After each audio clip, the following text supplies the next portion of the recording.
సరే ఇప్పుడు ఈ రేవంత్ రెడ్డి సంగతి ఏంటన్నా?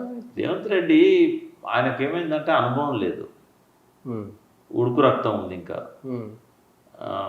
నోటికి ఇష్టం వచ్చినట్టు మాట్లాడుతూ ఉంటాడు. నోరుని అదుపు చేసుకోవాలి. రెండవది ఏంటంటే ఆయన ముఖ్యమంత్రి కాగానే అనుభవం లేదు కాబట్టి తెలంగాణ అంటే కూడా ఆయనకి ఎన్నడూ పట్టలేదు.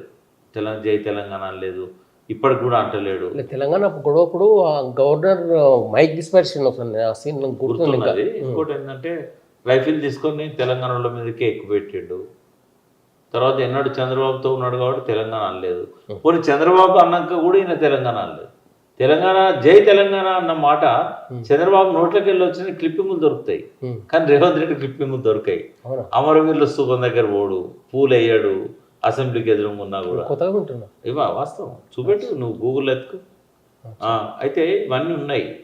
సరే ఎన్ని ఉన్నా పర్లేదు, ఆయన ముఖ్యమంత్రి అయ్యిండు, అదృష్టవంతుడు. ఆయన ఫస్ట్ ఒక 5-6 నెలలన్నా తెలంగాణను అర్థం చేసుకోవడానికి రోజు సెక్రటరియట్లో కూర్చొని మాలాంటలను, అంతకుముందు తెలంగాణలో పనిచేసిన ఐఏఎస్ అధికారులను, లేకుంటే తెలంగాణ నాయకులను తెలంగాణను అర్థం చేసుకోవాలి. తెలంగాణ ఊరికే గుడ్డిగా కేసీఆర్ చేసింది అంత తప్పే అనకుండా, కేసీఆర్ ప్రాజెక్టులు కట్టిండు, అది అయ్యే జాగిరా సర్కారు సొంతనే కట్టిండు కదా, ఇంట్లోకి వెళ్ళి తెచ్చి కట్టిండా? మరి మేడిగడ్డకు నష్టం వస్తే అది ప్రభుత్వంకి నష్టం కదా. అట్లా కాకుండా కేసీఆర్ని టార్గెట్ చేసిండు. పోనీ ఏమన్నా ప్రూవ్ చేసిండా? ఏం చేయలేదు. ఈ రోజు వరకు ఒక్క దరఖాస్తు లేదు అవినీతి మీద. ముఖ్యంగా యువ మిత్రులారా, డాక్టర్లు, లాయర్లు, ఇంజనీర్లు, ఈ సమాజంలో ఉన్న ఐఏఎస్, ఐపీఎస్లకు అందరికీ, వ్యాపార వర్గాలకు నా సూచన ఒక్కటే. తెలంగాణ రాష్ట్ర ప్రభుత్వం ఏ లక్ష్యంతోనైతే ముందుకు వెళ్తుందో, ఏ లక్ష్యాన్ని సాధించాలి, ఏ లక్ష్యాన్ని ముద్దాడాలి అని మేము ముందుకు బయలుదేరినామో మీ ఆశీర్వాదం ఉండాలి, మీరు అండగా నిలబడాలి. ఈనాడు తెలంగాణ రాష్ట్రం దేశానికి కాదు ప్రపంచానికి ఆదర్శంగా తీర్చిదిద్దాలంటే మీరందరూ అండగా నిలబడండి, ఆశీర్వదించండి.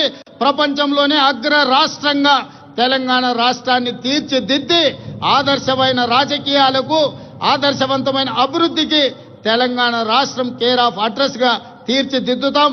హైదరాబాదు నగరాన్ని ప్రపంచ నగరాలతో పోటీ పడే విధంగా తీర్చిదిద్దాలి. దీనికోసం నిరంతరం పనిచేసే ప్రభుత్వ సిబ్బందే కాదు, రాజకీయ సహచరులందరూ కూడా సంపూర్ణమైన సహకారాన్ని అందిస్తున్నారు.